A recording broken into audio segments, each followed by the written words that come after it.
بچوں کی نفسیات، آپ سب کی خدمت میں میرا سلام پہنچے۔ بچے کی نفسیات کے بارے میں بہت سی دلیلیں ایک دوسرے کے متضاد بھی ملتی ہیں کہ یہ بچہ کام کرتا ہے اور یہ بچہ نہیں کرتا۔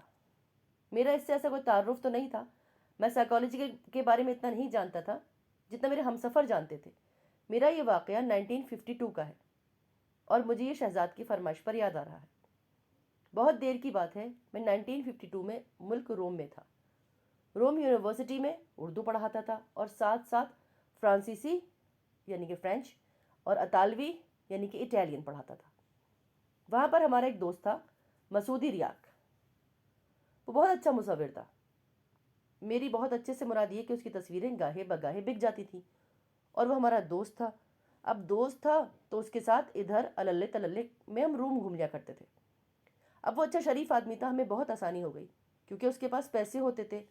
ہم 3 دوست تھے، ریاق، میں اور ایک ہری چندر جو ہندوستان کا تھا۔ ہم اس تاڑ میں رہتے تھے کہ کوئی اچھا سا موقع ہمیں ایسا ملے جہاں ہم پیسے خرچے بغیر گھوم سکیں اور اس سے پورا فائدہ اٹھا سکیں، کیونکہ پتہ نہیں کتنی دیر یورپ میں رہنا ہے۔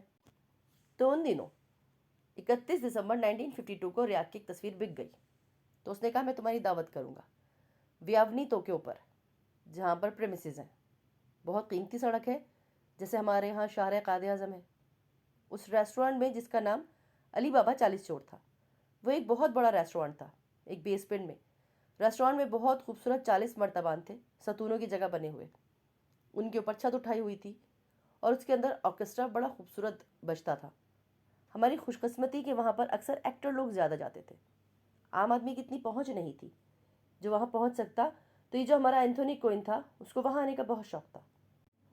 اینتھونی کوئن کی ایک بڑی عجیب و غریب عادت تھی کہ عورتوں جیسا مزاج رکھتا تھا۔ ہر وقت اپنے ساتھ ایک شیشہ رکھتا تھا اور ہر 2 منٹ بعد نکال کے تھوڑی لپسٹک لگاتا تھا۔ اتنا نازک مزاج اور یوں کر کے کہ اینتھونی کوئن سے ہم بہت متاثر تھے، وہاں کے لوگ بھی بہت متاثر تھے۔ پھر وہاں سے ہم لوگ ملنا جلنا شروع ہوئے۔ انہی دنوں ہماری مشرقی پاکستان کے بدیع الدین صاحب وہاں پہ فلم ڈائریکشن کی کچھ تعلیم لینے آ گئے۔ ہماری ایوننگ کلاسز ہوتی تھیں، اسی لیے انہوں نے کہا 6 مہینے کا کورس ہے اس میں، تب آپ کو پتہ چلے گا ڈرامہ کیسے لکھا جاتا ہے، رائٹنگ کیسے کی جاتی ہے۔ تو ہم وہاں پہ اکثر جانے لگے۔ ہمارے جو استاد تھے، پرنسپل تھے، ایکٹر تھے، وہ تھے وکٹوریا ڈسکا۔ ان کا بہت مشہور بائیسیکل تھا۔ تو ڈسکا صاحب کے سامنے ہم زانوے تلمبت طے کیا، یعنی کہ جب ڈسکا صاحب سے نہ اتنا زیادہ ڈرتے تھے، ان کا مزاج اچھا نہیں تھا، اور نہ ان سے اتنا زیادہ متاثر تھے ہم جتنا ان ایکٹرز سے تھے جن کا کہ پیترا ہی الگ طرح کا تھا۔ ایک دفعہ انہوں نے ہم سے کلاس میں سوال پوچھا کہ بھائی بتاؤ سب سے زیادہ مشکل رول کون سا ہے جو ایکٹر کر سکتا ہے۔ مجھے بات یاد آ گئی، ہم سب نے ہاتھ کھڑے کیے۔ تقریباً لڑکے لڑکیوں کا مشترکہ جواب تھا کہ ہنچ بیک آف نوٹر ڈیم بہت مشکل رول ہے۔ تو استاد محترم نے فرمایا دنیا میں سب سے آسان role hunch back of Notre Dame کا ہی ہے۔ کیوں؟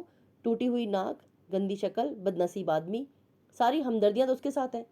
وہ رول تو کوئی بھی آدمی کر سکتا ہے، وہ تو سب سے آسان ہے۔ اب اگر کسی نے یہ رول کیا ہے تو کیا آپ اسے بڑا ایکٹر مانیں گے؟ نہیں، مشکل ترین رول یہ ہے کہ عام گھرانے کا ایک عام سا باپ ہے، ٹوپی اتار کے اندر رکھتا ہے، چھتری پکڑ کر رکھتا ہے، دفتر سے آتا ہے اور پھر اس کو رول کرنا ہے۔ یہ سب سے مشکل رول ہے۔ اب بتائیے وہ کیا کرے جس کے پاس کوئی سہارا ہی نہ ہو۔ تو یہ بات اب دوسری طرف چلی گئی، تو ہم تو چلے گئے تھے علی بابا 40 چور والی ریسٹورنٹ میں۔ تو 31 دسمبر کی رات میں تمہیں وہاں لگواؤں گا اور تم دیکھو گے کہ کس طرح وہاں دن طلوع ہوتا ہے اور سال کس طرح ختم ہوتا ہے۔ ہمارے دوست نے ہم سے کہا کیا ہنگامہ ہوتا ہے۔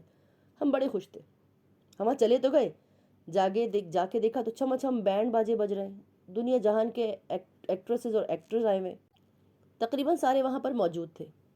اور بہت اچھا زمانہ ہوا کرتا تھا جب پوسٹل واسل میں اٹلی کی بن رہی تھی۔ جب وہاں گئے تو وہاں اسٹیج کے اوپر بلیک نیگرو تھے۔ اس زمانے میں بلیک ڈرمرز کا بہت رواج تھا، اب نہیں رہا۔ کوئی بہت پیاری سی بیٹ بج رہی تھی، ہر ایک کا ناچنے کو دل چاہ رہا تھا۔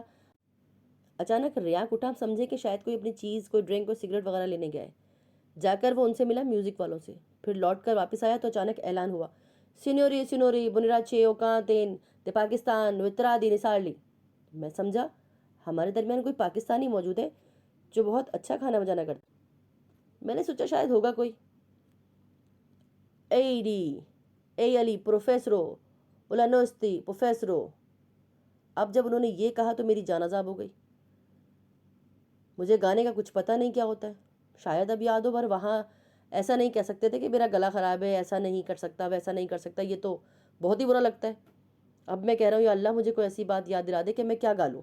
اب ہمیں لب پہ آتی ہے دعا بن کے، ڈرم پہ بجا نہیں سکتے، میوزک کچھ بن نہیں سکتا، اور پھر ڈانس تو الحمدللہ گاؤں کا رہنے والا تھا، اور ہمارے سکھ علاقے میں بلیاں ولیاں بہت جلتی تھیں۔ میں اپنی کرسی سے اسٹیج پہ جاتے ہوئے سوچنے لگا یا اللہ میں کیا کروں۔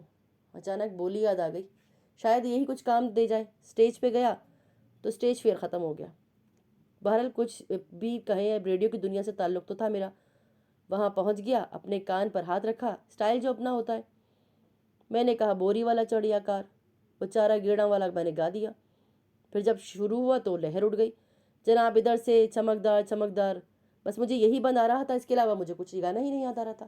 آدھے گھنٹے تک ونس مور ہوتا رہا، پھر میں وہاں کا ہیرو بن گیا۔